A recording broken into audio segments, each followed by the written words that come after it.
product of capitalism. It always was. There was no socialism before capitalism came into being. Why? Because capitalism in the French and American revolutions made a big fat promise when it asked people to leave the feudalism that existed before and shift over to capitalism. It made the promise, as in the French Revolution, that capitalism would bring with it liberty, equality, fraternity, and let's add democracy and prosperity.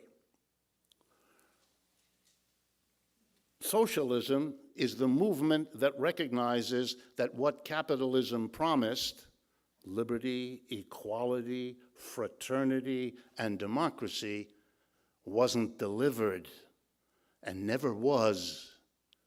And the socialism is a movement which, if it has anything in common among its different tendencies, is a notion that we can do better than capitalism. It's a yearning to do better. It's the kind of yearning slaves had to go beyond slavery, or serfs to go beyond feudalism. Employees and the people who empathize with them figure we can go better and do better than capitalism. That's what socialism is.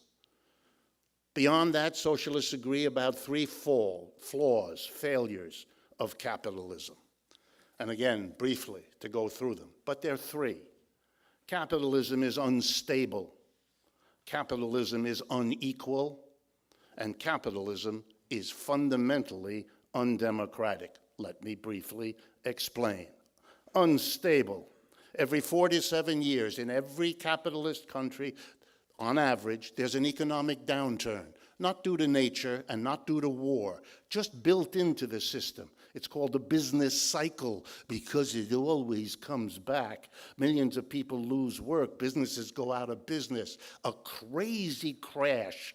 You know what it's like. If you pick up the financial press, you'll know we're waiting for the next one to hit this year or next. Mr. Trump's biggest worry about being reelected is that it'll happen too soon. He worries, as we all do. It's an unstable system. That's crazy to live in an unstable system. If you lived with a roommate as unstable as capitalism, you would have moved out long ago.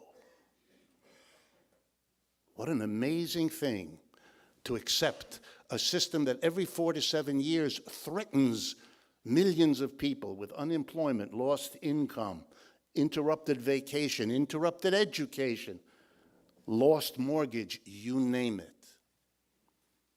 Then let's do the next one, inequality. Oxfam in England keeps track of these things. And the latest number from them summarizes it all. The 80 or 90 richest people in the United States in the world, have more wealth than the bottom half of the population, 3.5 billion people. That's the achievement of capitalism, that kind of distribution. If you took away half the wealth of those 80 to 100 people, guess what? They'd still be the richest people in the world, only you'd now have a vast amount of money to deal with the sickness, the lack of education, the absence of water, the insufficiency of food of the vast majority of people. What an achievement, such inequality. And now finally, the lack of democracy. The part of it you probably know and thought about is the buying of our political process. On display every day, everywhere. You all see it, you all know it. But here's a part of the lack of democracy you might not have thought about. Long ago, we got rid of kings, queens. We decided we didn't need somebody sitting at the top of society telling us all what to do so that we would all be, let's call it subjects. That's what they called us. So we got rid of the kings and queens, and we said, no, we can run this in a different way, this political system. We can all get together. We